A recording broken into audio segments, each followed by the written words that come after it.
Okay, pag-usapan natin ang isang financial tool dito sa Canada na sobrang powerful. Pero, let's be honest, madalas ding di naiintindihan. Yung TFSA or Tax-Free Savings Account. Pero teka, huwag niyo munang isipin ng isa tong boring na government thing. Kasi ang totoo, ito ang pwedeng maging secret weapon niyo para sa tax-free wealth. So, pag narinig niyo yung tax-free savings account, ano yung unang-unang salita na pumapasok sa isip niyo? Sigurado ako, at aminin niyo, savings, di ba? Yun din naman ang iniisip ng karamihan eh. Well, dito na magsisimula yung exciting part. Kasi buburahin natin yung maling akala na yan. Dahil ang TFSA, hindi lang yan para sa pag-iipon. Ang totoo niyan, isa yung powerhouse, isang makina para sa tax-free growth through investing. Para mas madaling maintindihan, isipin nyo na lang na ang TFSA ay parang isang special na container o lalagyan. Hindi yan yung mismong investment. Isa lang yung tax-sheltered na lalagyan kung saan pwede mong ipasok yung mga investments mo tulad ng stocks, bonds, GICs, mutual funds, at ang pinakamagic doon, lahat ng kikitain ng mga investments sa loob ng container na yan, 100% tax-free. Okay, so para ma-maximize natin tong tool na to, kailangan nating alamin yung rules of the game. Kasi eto talaga ang pundasyon ng lahat ng gagawin natin. Unang-una, at pinaka-importante sa lahat, yung tinatawag na contribution room. Ano ba to? Simple lang. Ito yung maximum amount na pwede mong ilagay sa lahat ng TFSA mo ayon sa gobyerno. At heto yung amazing part. Nag-accumulate yung room na yan para sa'yo every single year simula nung nag-18 ka. Kahit na, get this, kahit hindi ka pa nagubukas ng TFSA account. So paano mo nga ba malalaman yung personal contribution room mo? Tatlong simpleng hagbang lang. Step 1, kunin mo lahat ng di mo nagamit na room from the past years. Step 2, idagdag mo yung bagong limit para sa taon na to. And step 3, at ito, ito yung game changer. Yung perang winidraw mo last year, babalik yan sa room mo sa simula ng bagong taon. Diba ang galing, sobrang flexible. Gaano kalaki yung opportunity, you ask? Well, tingnan nyo to. Kung eligible ka na since 2009, by the end of 2025, yung total potential contribution room mo pwedeng umabot ng, wow, $102,000. Isipin nyo na lang yung potential tax-free growth na kayang-kaya nyong i-generate dyan.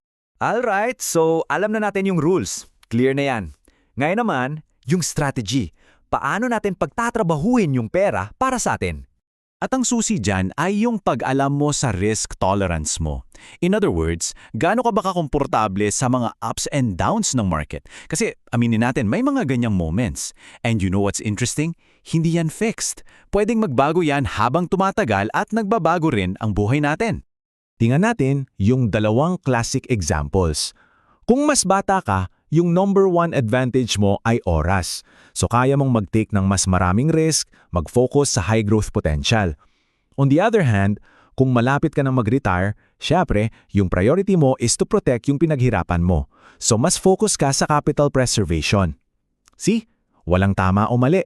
It all depends kung nasaan ka sa buhay mo. Okay, now for a very important topic. Yung mga costly mistakes na dapat iwasan.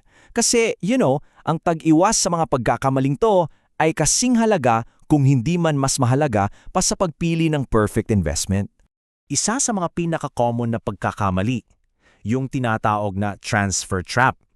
Pakinggan nyo tong totoong kwento ni Michelle galing mismo sa CRA. Ang plano niya, ilipat yung TFSA funds niya sa ibang bank. Simple, di ba? Pero ang ginawa niya, winidraw niya yung cash tapos siya mismo nag-deposit sa bago. Ang di niya alam, yun ay na-flag as a brand new contribution. So, anong nangyari? Dahil maxed out na yung room niya for the year, nagkaroon siya ng over-contribution. At yung penalty? Aray, 1% buwis every single month doon sa sobrang halaga. Sa loob lang ng 6 na buwan, nagbayad siya ng mahigit $400. Imagine that. Isang pagkakamali na napakadali sanang iwasan.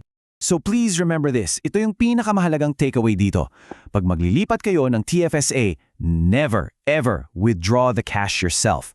Ang tamang paraan, sabihin nyo sa bago nyong bangko na sila ang gumawa ng direct transfer. Sila na mag-uusap sa likod ng scenes. Hindi dadaan sa kamay nyo yung pera. And most importantly, safe na safe ang contribution room ninyo. Okay, sige.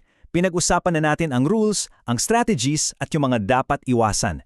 Ngayon, i-package natin lahat yan into your personal game plan. Let's put it all into action.